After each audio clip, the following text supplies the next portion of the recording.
కుటుంబ పాలన గురించి ప్రారంభించారు. వెనకటికి ఎవడో గొంగళ్ళ కూర్చొని ఇంటికెళ్ళేరిండట. ఇవాళ వాళ్ళ పరిస్థితి అట్లా ఉన్నది. అసలు మీ పార్టీ నెహ్రూ గారు, సోనియా గాంధీ గారు, రాజీవ్ గాంధీ గారు చనిపోతే ఒక ఎన్ఆర్ఐ ఇటలీ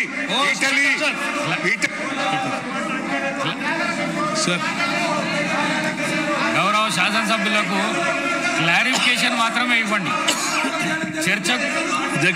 చర్చకు అవకాశం కలిగించకండి. చర్చకు అవకాశం కలిగించకండి. క్లారిఫికేషన్ ఇవ్వండి. No please please please please please please మీరు వెళ్ళండి. Please take your seat. Please please please please please please please. అధ్యక్ష, క్లారిఫికేషన్ అంటే అధ్యక్ష క్లారిఫికేషన్ అంటే ధన్యవాదాలు చెప్పినటువంటి గౌరవ సభ్యులు వారు తృప్తి పడకపోతే తిరిగి మరి వారు ఏమన్నా 1-2 ప్రశ్నలు అడిగితే మళ్ళీ ఏమైనా సమాధానం చెప్పడానికి సభానాయకులు కనుక ఆలోచన ఉంటుంది. మాట్లాడింది ఏమి కేటీఆర్ గారు, హరీష్ రావు గారు లేచి నేను క్లారిఫికేషన్ అంటే ఎట్లా అధ్యక్ష? హరీష్ రావు గారు లేచి మళ్ళీ మాట్లాడటం అంటే ఇంకో 2వ ప్రశ్న అడగటం, అది ఇంకో క్వశ్చన్ కిందకి వస్తుంది తప్ప అది క్లారిఫికేషన్ కిందకి రాదు.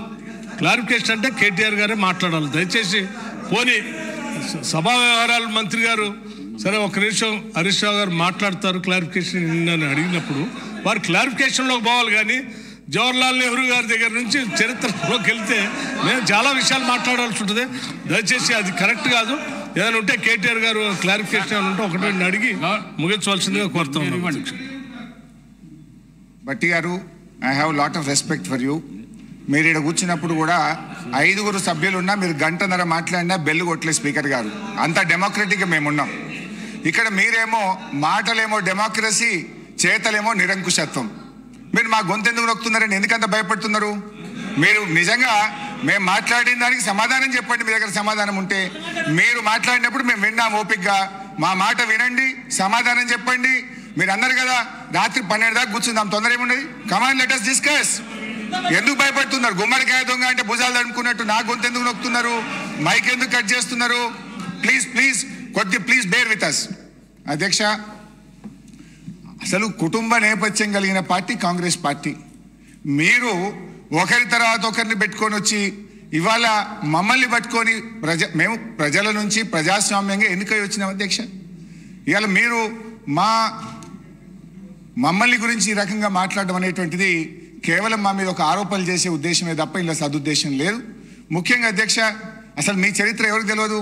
మన తెలంగాణ ముద్దుబిడ్డ పివి నరసింహారావు గారు ఈ దేశ ప్రధానమంత్రిగా చనిపోతే కనీసం చూడడానికి కూడా పోనటువంటి పార్టీ మీ కాంగ్రెస్ పార్టీ. మీ సోనియా గాంధీ గారు కానీ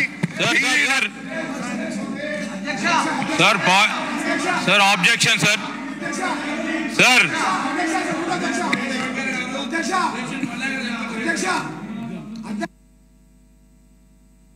చర్చకు దారి తీయకండి. క్లారిఫికేషన్ అడగండి. మీరు మీకు అవకాశం కలిగించిన క్లారిఫికేషన్ కోసం క్లారిఫికేషన్ అడగండి. ప్లీజ్ మీరు క్లారిఫికేషన్ అడగండి. ప్లీజ్ ప్లీజ్ ప్లీజ్ కూర్చోండి ప్లీజ్.